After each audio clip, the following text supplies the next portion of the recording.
बच्चों बहुत स्वागत है आप लोगों का केमिस्ट्री क्लास में। मैं हूं आपका केमिस्ट्री टीचर सुनील यादव। अब बच्चों आज एक नए टॉपिक के साथ आपके साथ हूं।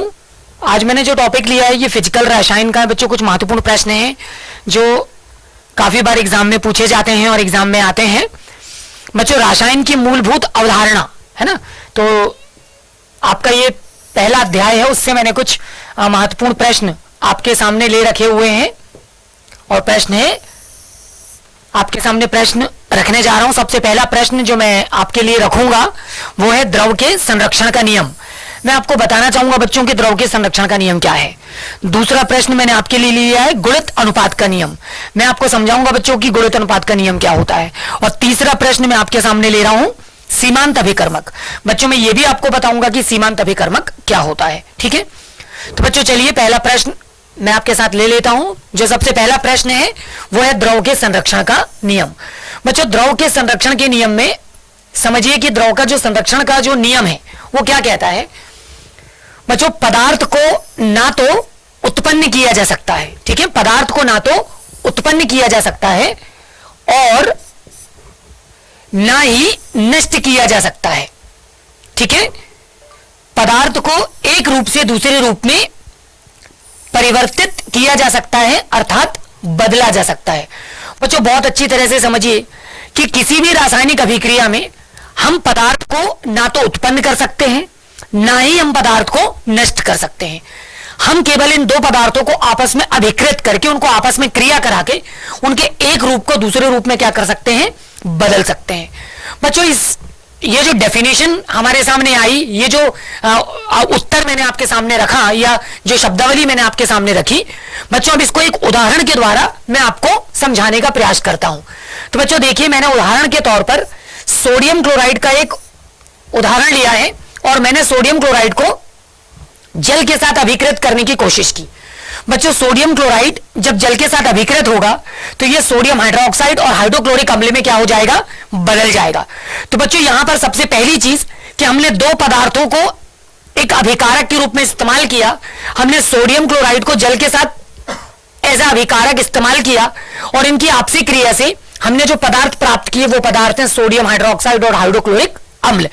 यानी रासायनिक रूप से जो परिवर्तन हुआ वो तो आपको देखने को मिल रहा है कि यहां पर सोडियम क्लोराइड और जल था, जबकि वो बाद में किस में बदल गया बच्चों, सोडियम हाइड्रोक्साइड और हाइड्रोक्लोरिक अम्ल में बदल गया। मतलब एक रासायनिक परिवर्तन तो हुआ, पदार्थ का एक रूप दूसरे रूप में बदल गया।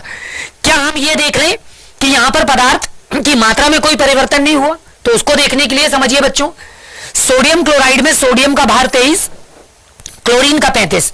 बच्चों दोनों का जो योग है वो 58 है, मैंने ग्राम ले लिया। इसी तरह से जल में 2 हाइड्रोजन और 1 ऑक्सीजन का भार 2 और 16, टोटल भार 28। अभिकारक का कुल जो भार इस्तेमाल किया गया वो था 76 ग्राम, 76 ग्राम।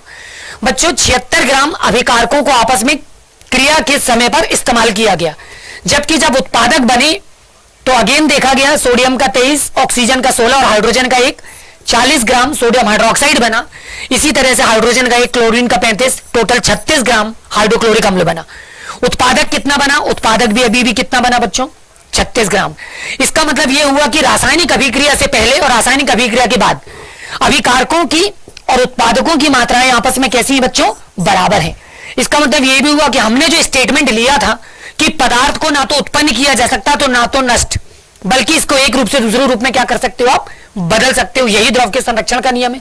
तो बच्चों हमने इसको एक उदाहरण के द्वारा क्या भी कर दिया, स्पष्ट भी कर दिया। ठीक है, आगे देखिए बच्चों अगला प्रश्न मैंने आपके सामने लिया हुआ है गुणित अनुपात का नियम। बच्चों मैं आपको समझाने की कोशिश करूंगा गुणित अनुपात का नियम क्या है। 1803 में बच्चों जॉन डॉल्टन नाम के वैज्ञानिक थे जिन्होंने इस नियम की पुष्टि की थी। इस नियम को उन्होंने हमारे समक्ष रखा था और हमको समझाने का प्रयास किया था। बच्चों नियम क्या कहता है? नियम कहता है कि जब दो तत्व आपस में संयोग करते हैं, जब भी दो तत्व आपस में संयोग करेंगे, संयोग करके 2 या 2 से अधिक क्या बनाएंगे बच्चों, यौगिक बनाएंगे। दो तत्व जब भी आपस में संयोग करेंगे और वो आपस में संयोग करके यौगिक बनाएंगे, तो एक तत्व की निश्चित मात्रा या भार जो दूसरे तत्व की निश्चित मात्रा या भार की भिन्न भिन्न मात्रा से क्या करती है बच्चों, संयोग करती है। मतलब यहां पर एक तत्व की जो मात्रा होगी वो निश्चित होगी, जो दूसरे तत्व की भिन्न भिन्न भार या भिन्न भिन्न मात्रा से क्या करेगी, संयोग करेगी। ठीक है, सहयोग करते हैं। सदैव एक सरल गुणित अनुपात में होते हैं। ठीक है, तो डेफिनेशन तो बहुत अच्छे से क्लियर कर लीजिए, लेकिन डेफिनेशन को समझाने के लिए मैंने यहां पर एक उदाहरण ले रखा है।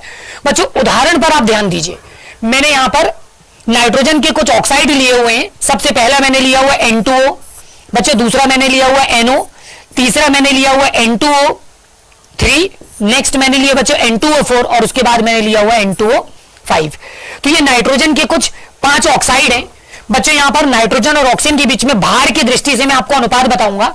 नाइट्रोजन का भार, ठीक है, N2O में 28 जबकि ऑक्सीजन का 16, NO में नाइट्रोजन का 14 जबकि ऑक्सीजन का 16, N2O3 में नाइट्रोजन का 28 जबकि ऑक्सीजन का 48, इसी तरह से N2O4 में नाइट्रोजन का 28 ऑक्सीजन का 64 जबकि N2O5 में नाइट्रोजन का 28 और ऑक्सीजन का 80। बच्चों हमने इसको एक सरल अनुपात में बदला, 2 से डिवाइड कर दिया तो 28 को 2 से भाग दिया तो 14 और 16 को 2 से भाग दिया तो 8। इसी तरह से इस वाले को वही रहने दिया क्योंकि एक एक परमाणु है यहां पर, तो 14 और 16। नेक्स्ट वाले को 2 से डिवाइड किया तो 14 24, नेक्स्ट वाले में 14 32, नेक्स्ट वाले में 14 40। तो बच्चों नियम कह रहा था कि जब दो तत्व आपस में संयोग करते तो एक तत्व का निश्चित भार, तो देखिए एक तत्व का निश्चित भार है। आप यहां पे नाइट्रोजन को देख लीजिए, नाइट्रोजन के भार निश्चित हैं। प्रत्येक ऑक्साइड में नाइट्रोजन का भार केवल कितना प्रयोग हो रहा है, 14, जबकि वो दूसरे तत्व के भिन्न भिन्न भार से संयोग कर रहा है। एक बार वो संयोग कर रहा है 8 भाग से, एक बार 16 भाग से, एक बार 24 भाग से, एक बार 32 भाग से और एक बार 40 भाग से। तो जब आप यहां पर देख रहे हैं तो यहां पर क्या हो रहा है, वो एक सरल गुणित अनुपात में है। मतलब सरल गुणित अनुपात में यहां पर 8 की टेबल चल रही है, 8 का पहाड़ा लागू हो रहा है। देखिए 8 एकम 8, 8 दूनी 16, 8 24, 8 चौके 32, 8 पंजे 40। तो बच्चों इनके बीच में एक कैसा अनुपात है, इनके बीच में एक सरल गुणित अनुपात है। बच्चों इसीलिए हमने इस नियम को क्या कहा है, सरल गुणित अनुपात का नियम कहा है। ठीक है बच्चों, अगला और प्रश्न भी देख लीजिए जल्दी से। अगला प्रश्न है हमारे पास सीमांत अभिकर्मक। हम जानने की कोशिश करेंगे बच्चों हम जानने की कोशिश करेंगे कि सीमांत अभिकर्मक क्या होता है। बहुत अच्छी तरह से समझिए बच्चों, किसी रासायनिक अभिक्रिया में भाग लेने वाले वह अभिकारक जो बच्चों किसी रासायनिक अभिक्रिया में भाग लेने वाला वह अभिकारक जो दूसरे अभिकारक की, ठीक है, दी गई मात्रा से क्रिया करने के लिए, दी गई मात्रा से क्रिया करने के लिए आवश्यक मात्रा में क्या रहता है, उपलब्ध रहता है। हम ऐसे अभिकारक को क्या कहते हैं, सीमांत अभिकारक कहते हैं।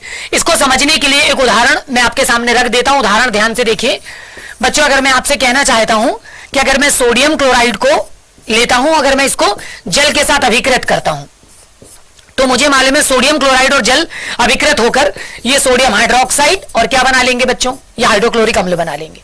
तो अगर मान लीजिए मैं आपको समझाने के लिए बता दूं कि सोडियम क्लोराइड की मात्रा हम 20 ग्राम इस्तेमाल कर रहे हैं, तो 20 gram sodium chloride sodium hydroxide और हाइड्रोक्लोरिक अम्ल में बदले तो हमको जल की आवश्यक मात्रा की भी आवश्यकता पड़ेगी।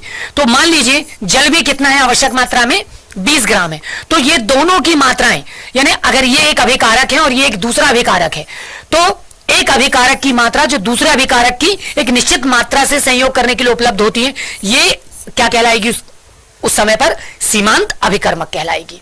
ठीक है, तो बच्चों इस तरह से हमने आपको आज के ये महत्वपूर्ण प्रश्नों से मैंने आपको अवगत कराया। इसी तरह के कुछ और भी महत्वपूर्ण प्रश्नों के साथ आपसे बहुत जल्दी मुलाकात होगी। तब तक अपना ख्याल रखिए।